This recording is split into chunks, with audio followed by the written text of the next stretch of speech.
I know this is like a hard time to make meetings, especially with the snafu last week. I apologize about that.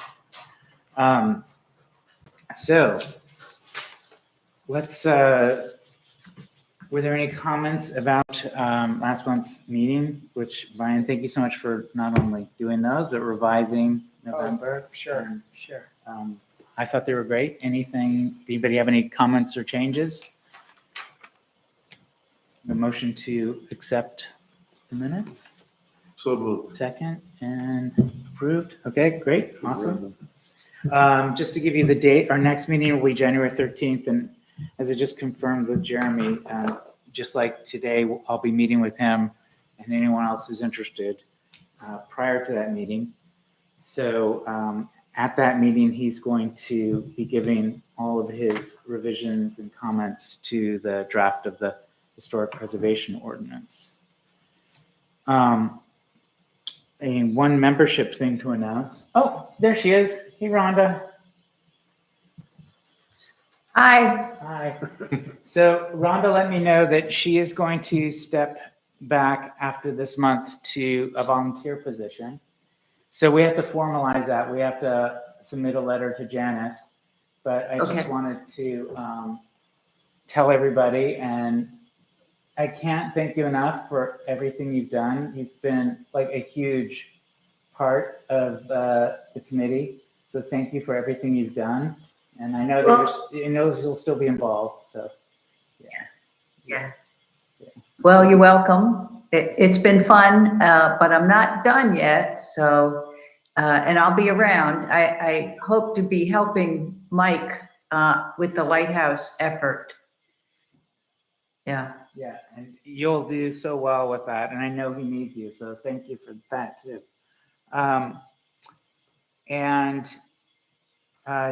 Rhonda and I had been talking for months, so I kind of saw this coming. And she and I had also been talking about a potential replacement, so there's kind of a timing thing here. But next month, Jennifer Gramada is going to attend our meeting, and she's very interested in becoming a member. So that is a potential candidate to be replacing Rhonda. So I don't know if people know Jennifer, but I know some people do. I've worked with Jennifer before. She's great. She kind of does the same kind of history research. Exactly. Yeah. Can't get enough of those researchers. So I attended the Pichagucha night, and I think some of you did I see you there? Yeah. And I saw Ken there last month. And I'd always intended to go, and I'm so glad I finally did. And it was so awesome. And I couldn't believe that the Opera House was full, and the audience was like vocal, and the presenters were enthusiastic, and the MC was awesome. I just thought it was incredible. So afterwards, I thought we have got to reach out to them and do a presentation on historic preservation. And this could be a way of outreach to kind of support some of the social media stuff that Brian is doing, and also to support our historic preservation ordinance. So I had a few conversations with them, and believe it or not, their slate is full for January and April. Wow. And their next one is in October. And so they've put us on the agenda for October, which, if Jeremy's correct, that the historic preservation ordinance being on the June warrant is almost impossible, then I would expect us to be on the November ballot, which presenting the month before would be perfect timing for that. So my vision for that, and we'll work on this as we get closer, but I wanted to, for those of you who may not know, the presentation format is you have 6 minutes, you have 20 slides, 20 seconds per slide, and it's just mechanized and you go. So I had been seeing, I don't want it to be a political presentation. I don't think that's the spirit of it. But what I would want to do is just do a general presentation on the value of historic preservation generally. So I saw that as being, of the 20 slides, maybe that's 10, 12 slides there. Then I wanted to do about 3 or 4 slides on deconstruction and reuse. And I was hoping Danny would speak to that. Sure. And then I was going to do another 4 or 5 slides of the Curtis Island as a case study. So that's the way I kind of saw it rolling out, like general presentation about historic preservation, then move into deconstruction and reuse, and here's a case study of what's happening on Curtis Island. So that's kind of the way I saw it going. So I saw myself speaking, Danny speaking, and Michael speaking. And Michael's totally jacked to do it. So, so there's that. I have been speaking with Audra. She and I still have not met, unfortunately, but I just wanted more clarity on how the budgeting process is going to work going forward, because last year was very confusing. I was getting different messages, and thank you, Ken, for actually kind of bringing that to some clarity. Yes, I hope there's some clarity. There's vague clarity. So, with the preservation ordinance, going to ballot, and then this committee converting to a commission, I think there's going to be some consulting fees, and I want to know, how do we, anticipate that? How do we budget for that? If we move into discussion of deconstruction, how do we, I want to know what funds are really available to us. So Audra has said there's still time for that, and that she will be meeting with me. So looking forward to that. Before Ken talks about the does his select board discussion, I wanted everyone to know, if you haven't seen it, the Montgomery Dam MRCAC, there's a display at the library now that everyone can kind of check out of the scenarios and what have you. And the library board of trustees has updated, we were aware of their response to the Montgomery Dam proposals last June, but they've updated their response, or it was July actually, on the basis of the revised plans in October of the MRCAC. And so they've issued a response to the Montgomery Dam scenarios. And I have a copy of that if you haven't seen it, which I can pass around. But it's also up at the library. So I just thought, if anybody's interested, basically what they've done is they have, their first letter was very generally kind of like pros and cons of the 3 different scenarios, partial removal, total removal, and just rehabilitation. But now they've basically come out with an endorsement for scenario C, which is the total removal scenario, with a caveat that there has to be storm mitigation as part of it. So I want to get more clarity about that. And I know Jennifer knows a lot about this, obviously, because she is on the library board, if I'm not correct. If I'm correct. When was that recent update? What's that? What was the timing of that recent update? This is October. Okay. So one of the questions I had is the kind of their analysis of the 3 scenarios. They have 3 kind of strikes against the A scenario, which is basically rehabilitation, the kind of leave as is kind of scenario. And I'm just confused by the objection, because the objection is that it doesn't meet the education criteria that the scenario B and C do. It doesn't meet the safety and usability, and it doesn't meet the first one, weather, because of climate change, storm, what have you, resiliency. So it doesn't meet those 3 things. And I guess my question is, those 3 things are baked into the other 2 options. So it doesn't seem like a fair knock on the first scenario, because those 3 things could be added to the first scenario. Sure. So I'm just a little unclear on how you, to me, it reads a little bit like we're going to have a baking competition for cakes, and the first cake doesn't have any icing on it, and the next 2 do. And then the judges come out and say, well, our first criteria is the cake must have icing on it. Well, the first one could put icing on it. It just felt a little, I just want some clarity about that. Is there room in the first scenario to meet those objectives? Because I guess don't my know. understanding was that it's the environmental one is the biggest thing. Yeah. And so I haven't read all of the different things, but I don't know if there's like, if that's a possibility. From the stuff I have read, it's as if we leave things as they are, we're going to have all these things that impact from an environmental standpoint. Mhm. And so that would be the one, that would be the question. I really like your questions, but that would be the question I would want to ask first. Yeah. Is there a way that you can make keeping the dam capable of mitigating what's happening with the environment? Exactly. And if the analysis there is, no, we can't because it's not financially feasible, because, the economy is such that you're not going to have access to certain grant money, or that if you add the storm wall to the first scenario, you're now at a dollar amount that is, way too high. And then I'd love to know that analysis, because right now it doesn't really seem to say that. And that could open up the possibility that, are there options for finding funding for that that are not federal, that are private?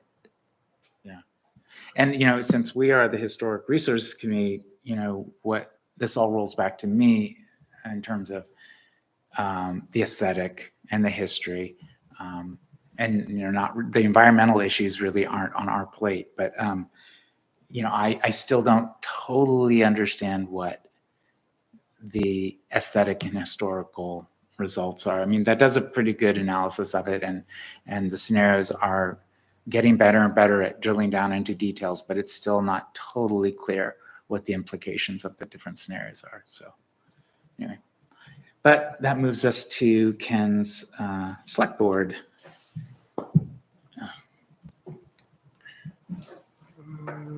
Well, the MRCAC is mid-stride.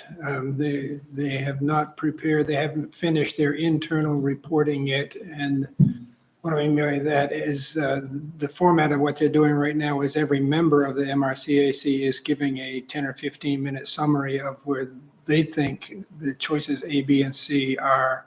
And then MRCAC will synthesize that into a report for the town. And then the town, that is the select board, will turn that into a warrant article for the June ballot. They're still thinking June. Wow. Yes, yes.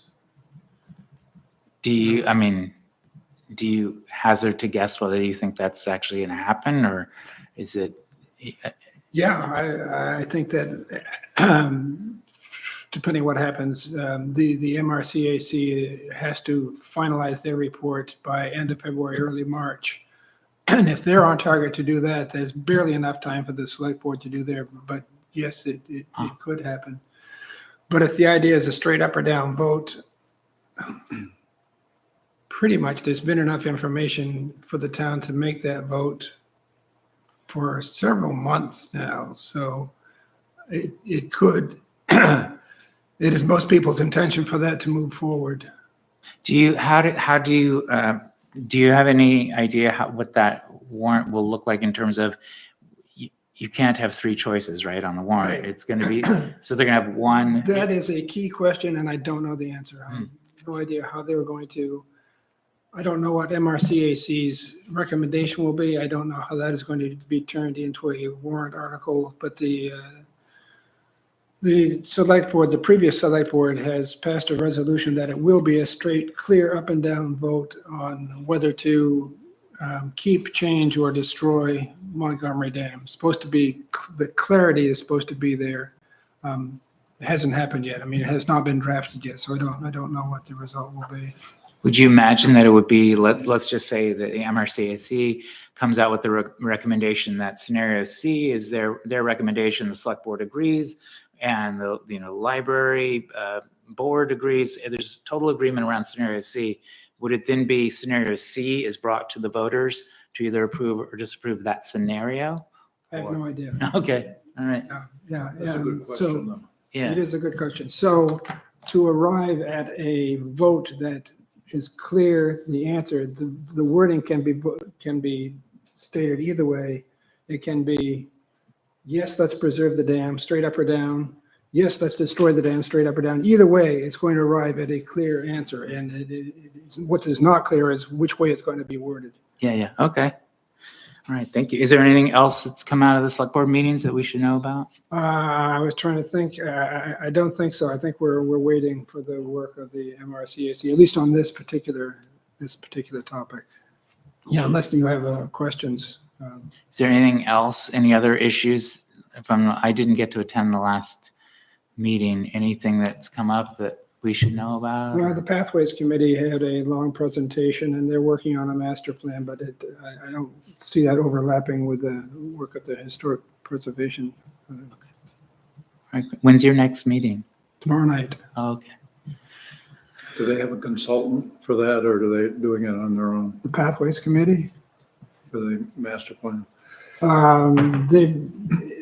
they've had a master plan, and they've been updating it, Oh. but they're doing it in-house. Yeah. All right, great. Thank you. So moving on to new business, the historic preservation ordinance. I'm sorry to have distributed it late last night, so it didn't give people much chance to look at it. Jeremy had only, read half or whatever of it, either prior to our meeting. But, Chris was here. And the takeaway was that we're in the ballpark as far as he thinks, but there are implications of this document to zoning code that would then need to be revised to align with this, which makes the process more complicated because the planning board would then need to approve, the select board would need to approve. So he just doesn't think that the June ballot timing is going to be possible, given all the parties that need to get on board, and especially getting the public apprised and getting their input. So he and Shenley are going to take the draft that I coalesced, but really is the result of a lot of different people's work and comments. And they're going to revise to get the language so that it more closely aligns with existing code and existing town ordinances. And then we'll have that meeting prior to our next meeting in January where they'll present their kind of revisions. If any of you in looking at this have a real issue with anything that's in here, please forward it to me as soon as you can so I can forward that to Jeremy and he can fold that into his revisions. I tried to get all comments that I've received from everybody so far to date in here. And given Jeremy's desire to really simplify this and shorten it, I don't know what will and will not survive his red pen. But I'm glad to hear that he thinks we're in the ballpark. And I think it's really cool that, the voters voted in November, and by January, we could be very close to a draft that it could at least be starting to move through the process. So I think we've got a good head start on it. Do anybody have anything they wanted to talk about with the ordinance or a going forward process or just anything about it? I have something. Yes, Rhonda. Okay. One question is the Historic Preservation Officer, is that a staff position in town? So it's phrased that Audra can either appoint an existing person to be that person, but they're also empowered to hire that person. But of course, that would then probably have to go to the select board to get approval for adding staff. It's Jeremy's opinion that this can be handled internally with existing staff. And so there would not need to be an added person. I also thought it was interesting that the schooners were on there, and I wondered, how do we handle that? Because, so for example, the Mercantile has been in the news lately.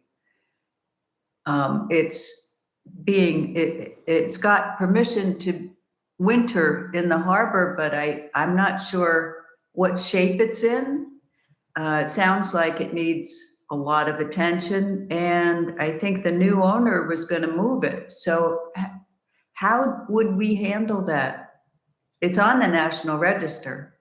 Yeah, I have really no idea. I mean, that Pat, I took that from Pat's input to include those historic resources. I really know nothing about them. And so, yeah, I don't know. It's a really good question. Do they assign a home Structure port? is removed. What's that? The structure, the historic structure is no longer here. It's been removed. It's been removed? So Huh. I don't, Does jurisdiction depend on a classification of a home port? I don't know. I really, those are the two items on our historic resource list that I just know nothing about.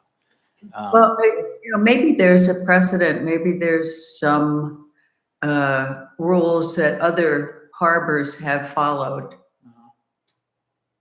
I'm curious enough to look into it if you want. Yes, please.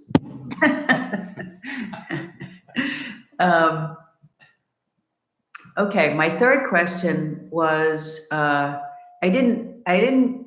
sort of read it to the end, but I read the beginning in more detail. And I know you mentioned energy efficiency, but I didn't see any guidelines in there. Yeah, so the way Jeremy wants to handle that is to just always defer to the state code and not have us be writing our own takes on that. So we'll always be compliant to state. He thinks that would be a lot simpler way of doing it. And also we talked about eliminating the design manual and instead basically doing technical sheets that would be very specific for common issues that would come up. So take out any reference of the design manual in the ordinance to keep it much simpler. So as an issue comes up, there's a technical paper that an owner or contractor can be referred to, but we don't have to create a whole separate design manual, which would be a year or more long undertaking and what have you. So Well, that makes a lot of sense. I agree. Do it that way, yeah. Yeah. So I So, think that could be addressed through one of those technical papers. I guess we have to familiarize ourselves with how the state handles some of these situations. Yeah, and they're constantly being updated too. Yeah. Okay. Any other questions? Anything else, Rhonda? That was all I had. Okay. That's some beautiful artwork behind you there, by the way. Really? I like it. All right. Generally speaking, what did you think of the document? Do you think we're getting there? Yes, I was pleasantly surprised that it was as together as it was. That's the first time I've seen it in one comprehensive document. So that's great. Good work. Yeah, thank you. Chris, what did you say the best timing or the scheduling would be for putting this together and getting it to the voters? What did you project that? We're hoping for this November. Okay. Yeah. I mean, I took your timeline for June and, Jeremy and I looked at it and there's just no way. Yeah. So November. So I assume, if this is kind of a template, I'm assuming that approaching the select board for comment, what have you, if we're looking at November, means we've got to be talking to you come September, probably. Yes, and building in time for public presentation and then feedback and modification based on what you hear. It's an unknown how much. So it might even be August. Yeah. Yeah. Okay. Can you, tomorrow night, if I'm not there, can you at least apprise them of where we are in this process so they know that we have, taken the vote and are moving forward with what it charged us to do, which is to draft this ordinance, and that we're working with planning and zoning, and that, they can expect to see this ordinance this summer, Great. Yes. Great.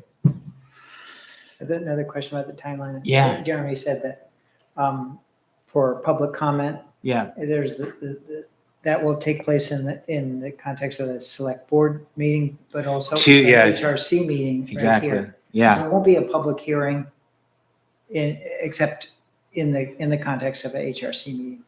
Unless we all feel like we want to do more than that.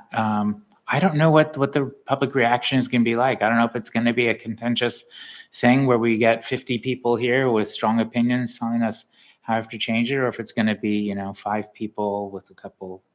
I just have no idea how it's going to go.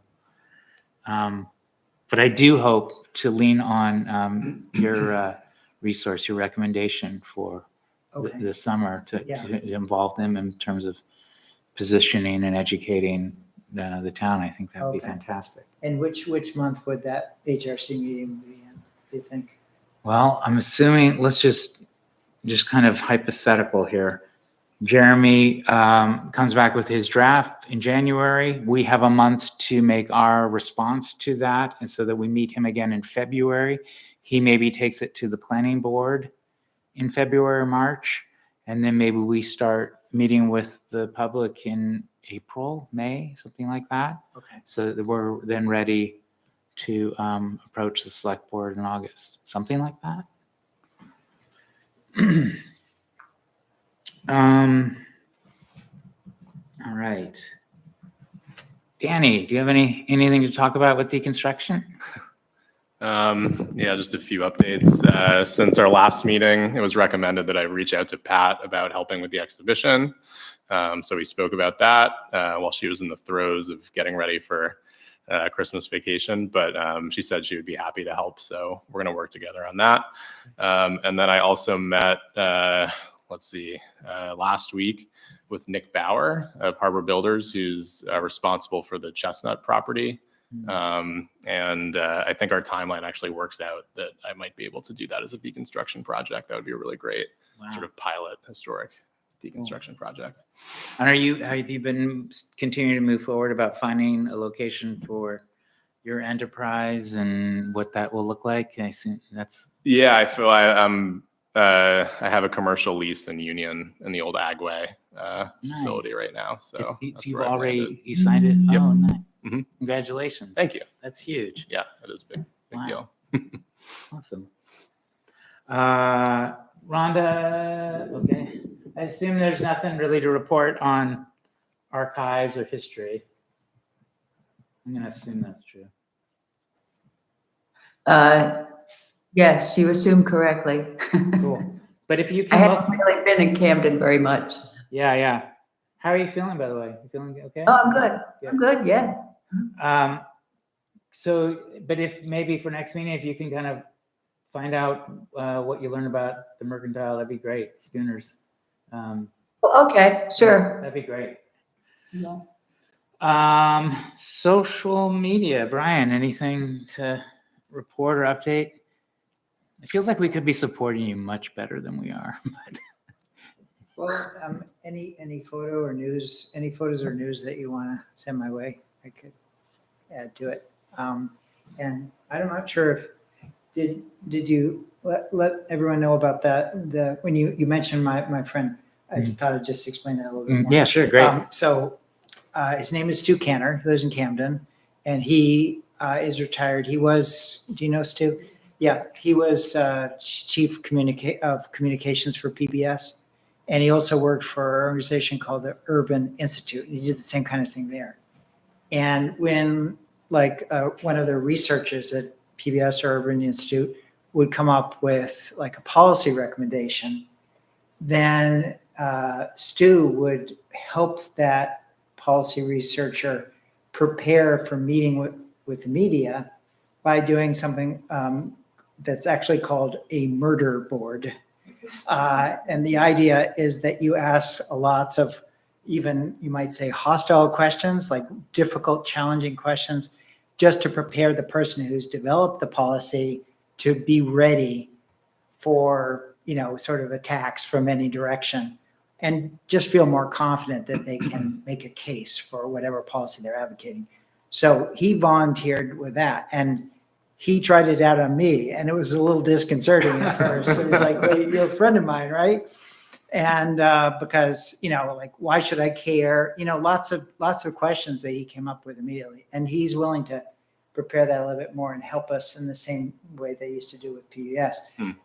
So it's a way for us to practice our responses, and especially for that public hearing, or, Yeah, it's basically just a meeting here, but yeah, inviting the public yeah. so that we can, I don't know, I feel like I could use that. I don't know if any of you, maybe Absolutely. all of you feel more confident in being able to make the case, and I've always wanted to be so, murdered. so- just if you're interested. Yeah. Yeah, no, I think that's fantastic. So maybe just whoever was interested could meet with me and Stu and practice.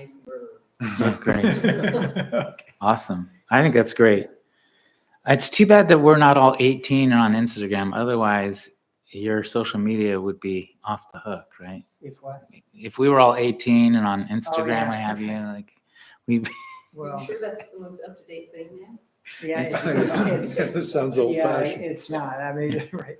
Especially Facebook is like Yeah. the oldest generation, right? But All right. Pat's traveling, and I attended the Curtis Island Foundation, their last meeting.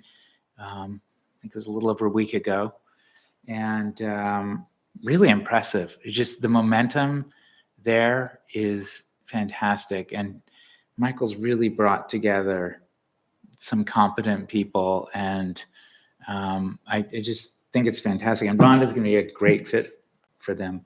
But it was really well attended, maybe 20 people, and they're doing some really interesting things. So there's a lot of momentum and with that project moving forward. And I know that there's going to be some tough discussions with the town, but Michael's really hoping to tap into some of the new preservation dollars that were ratified in the last election. So I'm hoping that some of the work we do with historic preservation really dovetails with what he's doing and with deconstruction, what have you. So I think it's going really well. And I think that when that project is finished, it's just going to be such a jewel. And like right now, I don't think not everyone can appreciate just how amazing that is going to be when it's all finished. And I think everyone's reaction when it's done will be like, yeah, we should have done this years ago. Of course we should have done this. So we're on right now, we're still on this side of it, but just seeing the vision, I think it's really exciting. I have taken over the National Natural Landmark search or designation for the shoreline, Curtis Island, and Outlook. And it is so difficult. Will kept saying how the dead ends he was reaching, and I'm reaching the same dead ends. I have reached out to like every organization I can think of at the federal and state level, trying to find out, how do we just apply for this? There are 11 in the state. How did they become natural landmarks? What's the application process?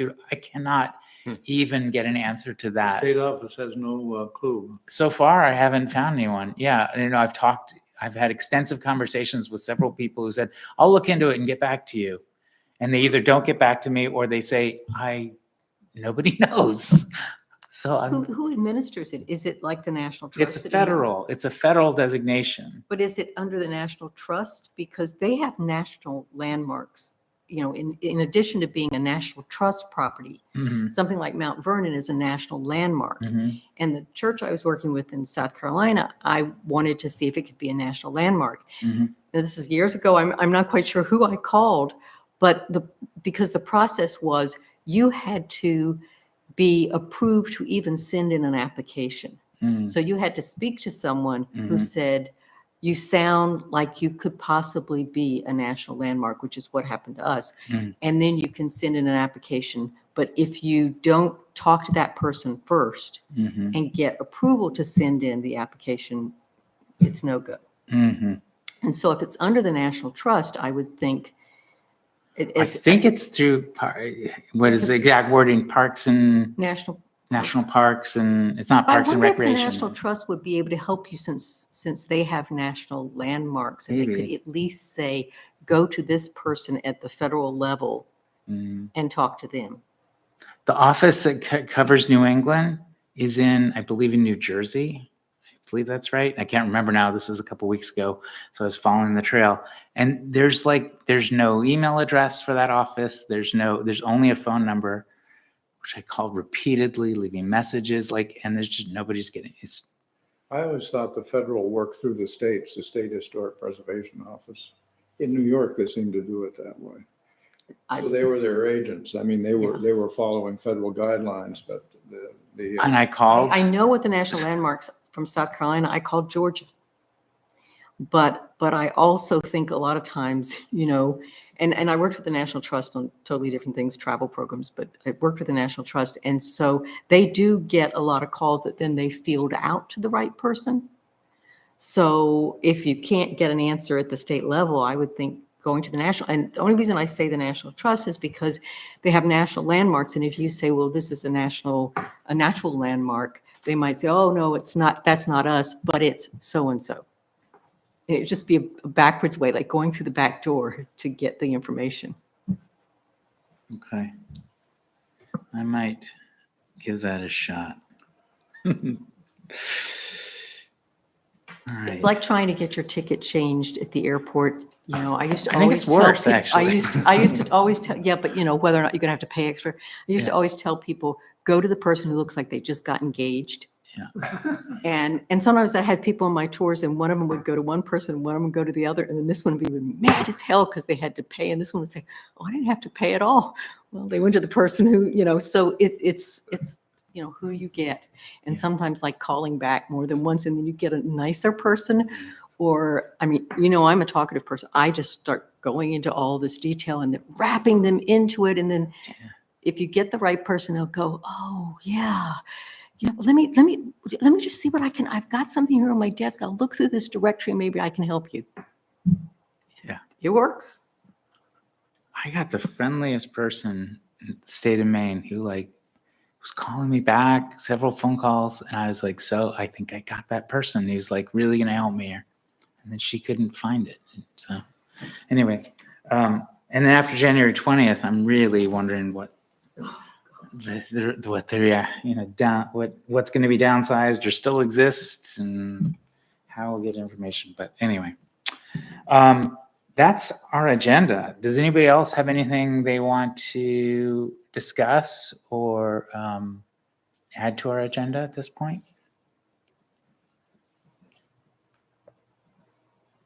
Wow, I think so. too efficient. Dang. All right. Should I actually adjourn the meeting in 45 minutes? That's crazy. All right. Move to adjourn. That's second. Second. And yeah, adjourned. Right. Thank you, everyone. Thank you. Best of the holidays to everyone. Yeah.